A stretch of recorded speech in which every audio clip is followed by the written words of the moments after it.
के साथ आपको सीधे लिए चलते हैं मुख्यमंत्री मनोहर लाल की प्रेस कॉन्फ्रेंस में।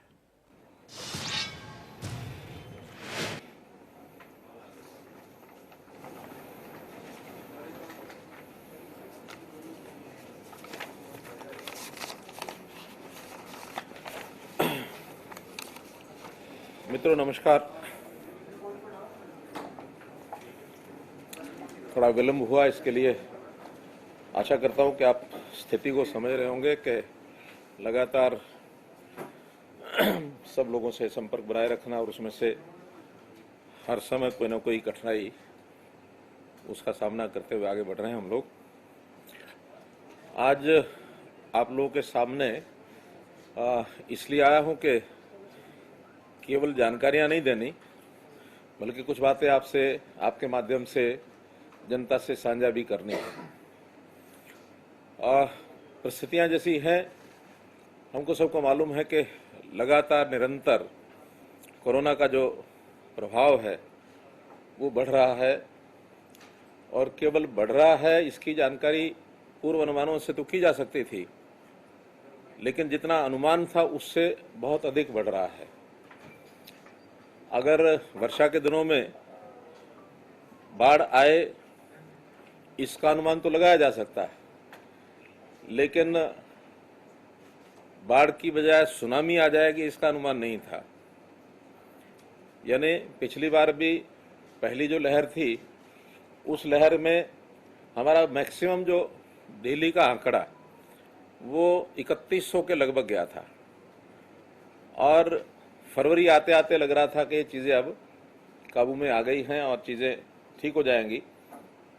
लेकिन जैसा हम जानते हैं कि अभी कल का आंकड़ा 11,931 ये कोविड का, यानी जो केसेस हैं पर डे के, तो कल अधिकतम 11,931 लगभग 12,000, जो पहले से 4 गुना ऐसा ही आंकड़ा है।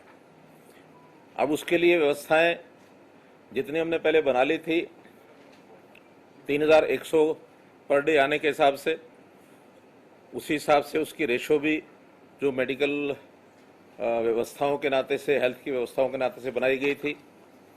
लेकिन उसके बाद लगातार आवश्यकता जो बढ़ रही है उसके लिए भी हम तैयार हैं, और लगातार उसके लिए पूरा डिपार्टमेंट, सारे हमारे ब्यूरोक्रेट्स, पूरी सरकार और एनजीओज, जनता वो भी पूरा सहयोग कर रही है। इसमें हमको जो थोड़ा सफलता की, जिसको कहना चाहिए कि एक अच्छी बात का जो संकेत है वो ये कि हमारा जो मोर्टेलिटी रेट है वो काफ़ी कंट्रोल में है। बहुत से प्रांतों का तो मोर्टेलिटी रेट 3% तक भी गया है, लेकिन हमारा 1.1% जो पिछली बार था उस पहली लहर में, अभी 0.88 है। अर्थात रेगुलर अब जो केसेस आ रहे हैं उसमें से ठीक पर्याप्त संख्या में हो रहे हैं, और हालांकि डेथ्स जो हो रही हैं उनका बहुत एक कष्ट है, एक दुख है। एक एक मृत्यु के पीछे जो मन का भाव यही जाता है कि जैसे परिवार का एक आदमी चला गया है। लेकिन बहुत सी व्यवस्थाएं ऐसी होती हैं जो हमारे काबू में नहीं रहती हैं। कई प्रकार के ऐसे संकट जो हमको देखने को मिल रहे हैं, उसमें सबसे बड़ा संकट जो है वो हमारे सामने आया है ऑक्सीजन का। ऑक्सीजन, इतने सारे लोगों को मेडिकल ऑक्सीजन की आवश्यकता पड़ेगी ये सोचा नहीं था। हालांकि ऑक्सीजन जो है कुल मिलाकर कमी नहीं है अगर हम देश भर की सारी बात करें, और मेडिकल एजुकेशन की, लिक्विड एक्वेशन की तो कमी है, लेकिन गैसियस फॉर्म में है हमारे पास। गैसियस फॉर्म की ऑक्सीजन की ट्रांसपोर्टेशन की दिक्कत है, और अगर दूर दराज के एरिया में ज़्यादा अगर लिक्विड भी है तो वहाँ भी ट्रांसपोर्टेशन की दिक्कत काफ़ी आ रही है।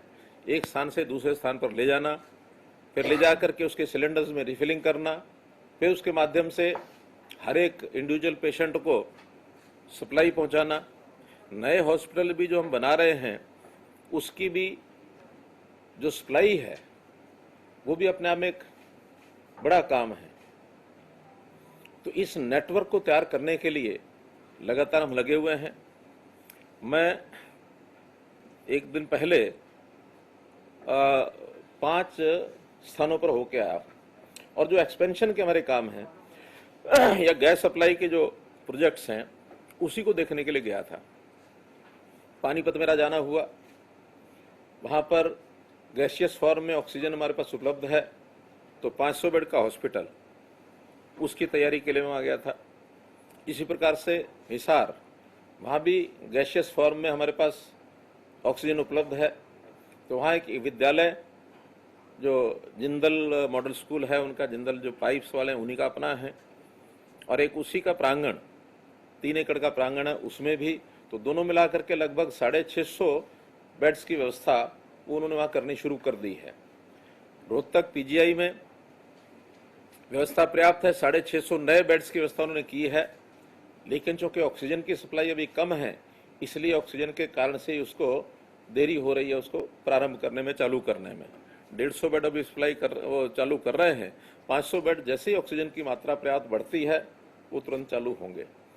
ऐसे ही फरीदाबाद में एक मेडिकल कॉलेज जो किन्हीं कारणों से बंद हो गया था, गोल्डफील्ड मेडिकल कॉलेज, बाद में सरकार ने उसको टेक ओवर किया है और उसका नाम अटल बिहारी वाजपेयी जी के नाम के साथ जोड़ा गया है। उस हॉस्पिटल को नए सिरे से रेनोवेट कर रहे हैं, मेडिकल कॉलेज को।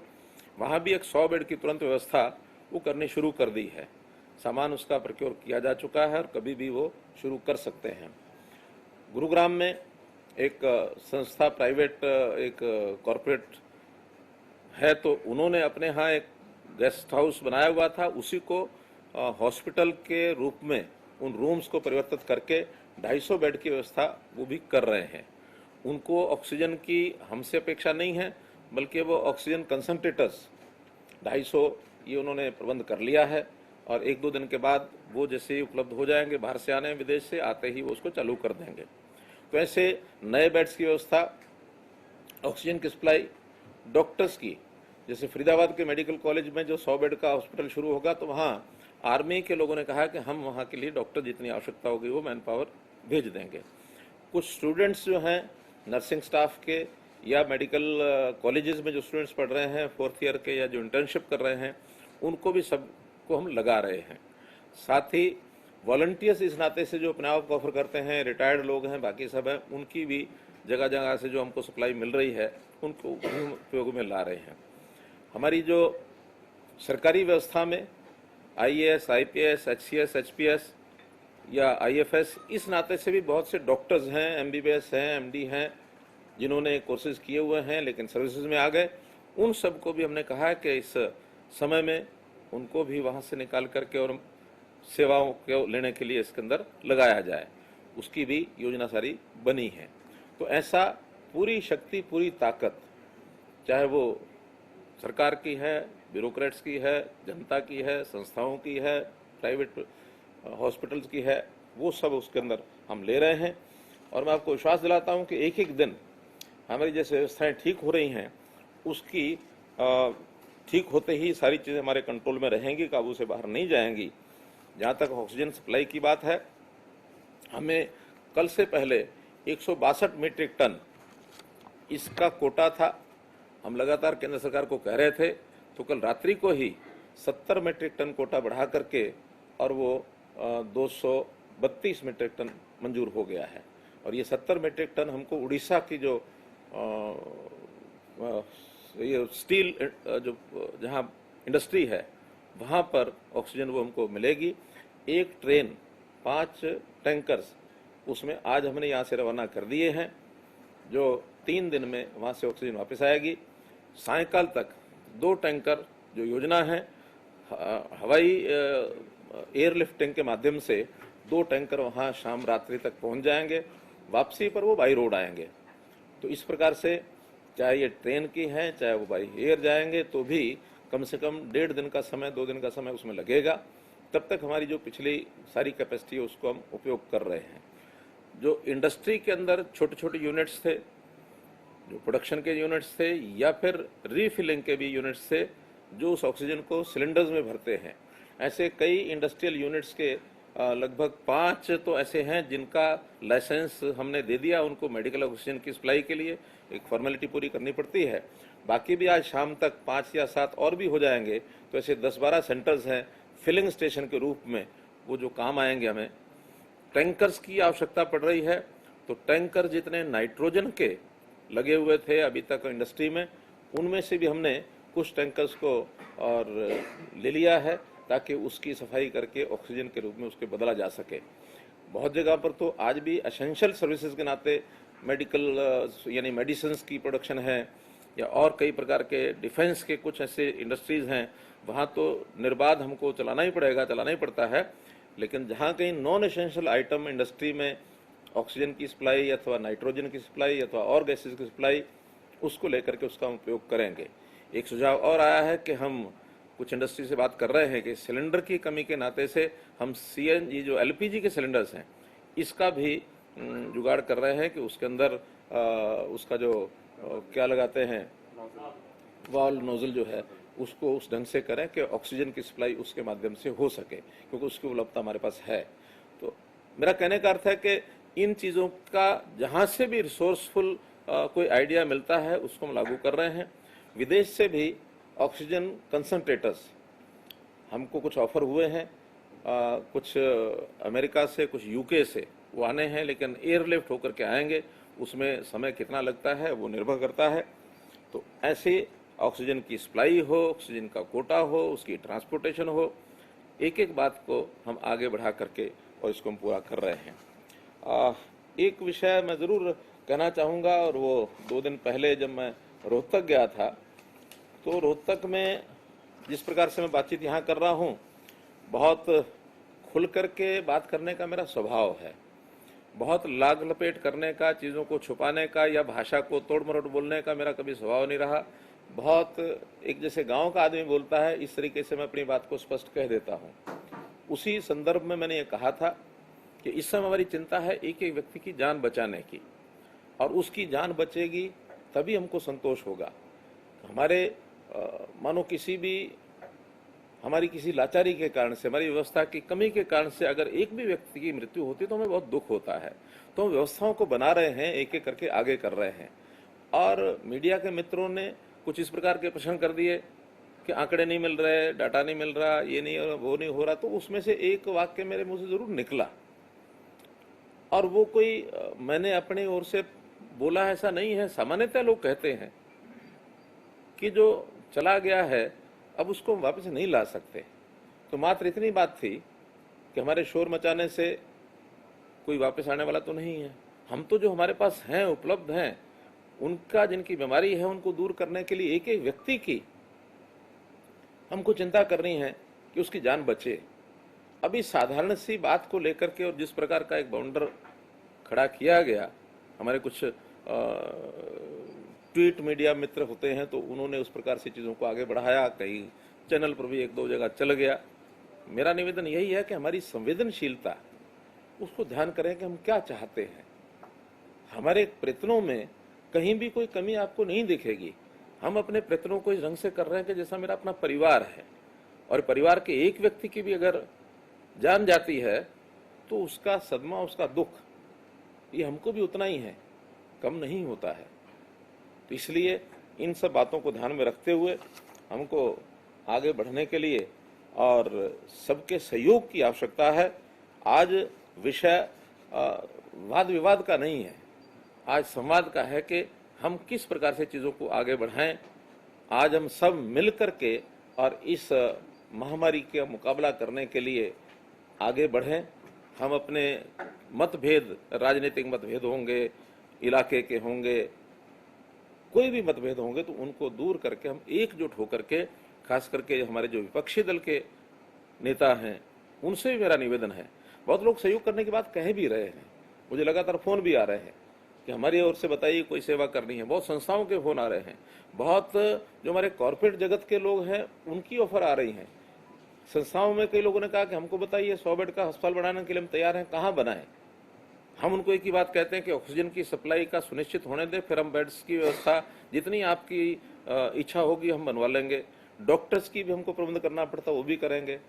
कहीं फर्स्ट एड टाइप की जो व्यवस्था है इसके लिए भी हम विचार बनाया हमने कि संस्थागत रूप से ऐसी फर्स्ट एड की ट्रेनिंग आम आदमी को भी जरूरत पड़ी तो वो भी हम देंगे। आखिर हर परिवार में कोई ना कोई एक व्यक्ति इन चीज़ों की चिंता करने वाला होगा, तो अपने परिवार के जितने सदस्य हैं कम से कम जो इस बीमारी के प्रारंभ होने की स्थिति होती है, जो बिल्कुल एक मॉडरेट या जिसको कहते हैं माइल्ड ऐसे जो प्रभाव है, उसको तुम घर में ठीक कर सकते हैं। सीवियर कोई इस प्रकार का पेशेंट कोई होता है, उसको ही आवश्यकता पड़ती है अस्पताल में जाने की। और अस्पताल में जिनको जाना है वो स्वयं, चाहे वो पेशेंट है चाहे परिवार के लोग हैं, उनसे भी मैं निवेदन करूंगा कि वहां जाकर के हम कई बार मन में होता है कि ये दवाई क्यों नहीं मिली, ऑक्सीजन में मैं क्यों नहीं गया। ऑक्सीजन की आवश्यकता तो वहां जरूर जाएंगे, जरूर मिलेगी भी सही, लेकिन ऑक्सीजन को नापने के लिए ऑक्सीमीटर आया तो सब अपना ध्यान रखें कि अगर वो 90 से ऊपर ऑक्सीजन है तो ऐसी स्थिति नहीं है कि जिसके कारण से कोई बहुत खतरा होता है। वो 90 से नीचे गिरती है तब जाकर के कठिनाई होती है, उस समय हॉस्पिटल में हॉस्पिटलाइज हो जाए या अपने ऑक्सीमीटर 10 लीटर के जो ये है हमारे ऑक्सीजन कंसंट्रेटर, तो इस कंसंट्रेटर का भी अब बहुत उपलब्ध होने लग गए हैं, उसको लेकर के घर में भी हम उसका एक ऑक्सीजन के कुछ समय के लिए हम रख सकते हैं। तो इसलिए इन सारी चीज़ों को हम उतना ही उपयोग करें जितनी महत्व डॉक्टर के रिकमेंडेशन, स्ट्रॉन्ग रिकमेंडेशन मैं कहता हूँ, उसके बाद जिसकी आवश्यकता हो उसी का हम उपयोग करें। कहीं ऐसा ना हो कि हमारी बिना चाहत के भी कोई चीज़ हम ले लें और बदले में एक ऐसा पेशेंट जो बहुत ही सीरियस कंडीशन में वो हमारे हाथ से निकल जाए। मुझे एक आज ही एक मैसेज, एक ट्वीट मिला है, वो महाराष्ट्र का है कि एक बुजुर्ग जो हैं वो बेड पर हैं, उनको हर प्रकार की दवाई की ज़रूरत है, लेकिन उसके वहाँ बेड पर सोते हुए एक महिला आई, अपने पति को, 40 वर्ष का उनका पति, उसकी बीमारी को देख करके उनका कि इसकी जान की पहले ज़रूरत है, और वो स्वयं बेड छोड़ करके चला गया। और उसके पति को कि 40 साल की इसकी आयु है, इसको यानी एक संवेदना है। इस प्रकार की बात को लेकर के, चाहे वो हमारे मीडिया के मित्र हों, चाहे हमारे राजनीतिक मित्र हों, चाहे जनता के लोग हों, हमारे कोरोना वॉरियर्स सब लगे ही हैं, उसमें कहीं कोई दिक्कत नहीं है। हम बाकी सब लोग उनकी सपोर्ट के लिए खड़े हों, वातावरण को पॉजिटिव बनाएं। यानी ये पॉजिटिव शब्द भी ऐसा शब्द हो गया कि जो कई जगह इसका अपमान हो गया है, कई जगह सम्मानित है। ये वातावरण को पॉजिटिव बनाना ये ठीक है, लेकिन कोरोना पॉजिटिव ना हो ये उतना ही उसका ये भी अर्थ है। तो इसलिए मित्रों, आज के समय में मुझे केवल एक अपील आपके माध्यम से करनी थी कि समाज एकजुट होकर के इस बीमारी को लड़ने के लिए जहां सहयोग की आवश्यकता है वहां सहयोगी बन के खड़ा हो, इतनी बात मुझे आपसे करनी थी। सबसे बड़ी चैलेंज जो इस समय है वो गुरुग्राम और फरीदाबाद बना हुआ है। लगातार मामले बढ़ते जा रहे हैं, रिस्ट्रिक्शंस भी इम्पोज की गई है, कर्फ्यूज भी इम्पोज किए गए हैं, सेक्शन 144 भी इम्पोज किया गया है। इस चुनौती पर पार पाने के लिए, कंटेन करने के लिए लगातार केसेस की संख्या बढ़ती जा रही है, उसको रोकने के लिए आखिर क्या मैकेनिज्म का प्रयोग जो है वो सरकार कर रही है? देखिए, कल ही हमने सब जगह निर्देश दे दिए हैं, डिप्टी कमिश्नर्स को भी, बाकी जगह भी, कि धारा 144 सब जगह लगा दें और 5 से ज़्यादा लोग इकट्ठे न हों। केवल जहां कहीं हमने छूट दी है कि फंक्शन में, विवाह शादी में 30 की संख्या हो सकती है, फ्यूनरल में 20 की संख्या हो सकती है, ऐसी परमिशन ले करके, और फ्यूनरल में तो परमिशन की इतनी आवश्यकता नहीं है, संख्या का वही है, लेकिन फंक्शन बाकी कोई करने हैं उसकी परमिशन जरूर वहाँ लें। इसके बाद 5 से ज़्यादा लोग इकट्ठे ना हो एक जगह। दूसरा, जो हमने कंटेनमेंट जोन बनाए हैं, पहले माइक्रो कंटेनमेंट जोन का एक विषय हमने प्रारंभ किया था कि भी कोई एक व्यक्ति कोरोना पॉजिटिव हो जाता है तो उसके आसपास की एक बिल्डिंग ज़्यादा, अगर ऊंची बिल्डिंग है या घर आसपास है तो 3-4 घर, उनका एक माइक्रो कंटेनमेंट जोन बनाए। वहाँ की मूवमेंट अगर बंद हो जाती है तो चीज़ें रुकेंगी। लेकिन अनुभव ये आया है कि कुछ एरियाज अब ऐसे हो गए हैं जिसमें हर दूसरे चौथे घर में ही कोई ना कोई पॉजिटिव निकल रहा है। तो उसके बाद हमने उस एरिया को जहाँ 10% से ज़्यादा जिस आबादी में पॉजिटिव संख्या हो रही है उसको मैक्रो कंटेनमेंट जोन, बड़ा यानी कंटेनमेंट जोन बनाया। चलिए, इसी के साथ एक बड़ी अपडेट आप तक पहुंचाएं। दूसरी लहर में कोरोना की सुनामी आई है। मुख्यमंत्री मनोहर लाल ने इस बात को कहा है, जितना अनुमान था उससे भी तेजी से केस कोरोना के लगातार बढ़ रहे हैं। ऑक्सीजन की कमी नहीं आने देंगे, मुख्यमंत्री के द्वारा यह आश्वासन जो है प्रदेश को दिया गया है। प्रदेश में हो रही मौतों से दुख है, ये बात भी मुख्यमंत्री के द्वारा कही गई है। हर जिले में बेड की संख्या भी बढ़ाई जाने की बात मुख्यमंत्री ने अपने इस प्रेस कॉन्फ्रेंस में बताई है। दूसरी लहर में कोरोना की सुनामी आने की बात, बड़ी खबर मुख्यमंत्री के द्वारा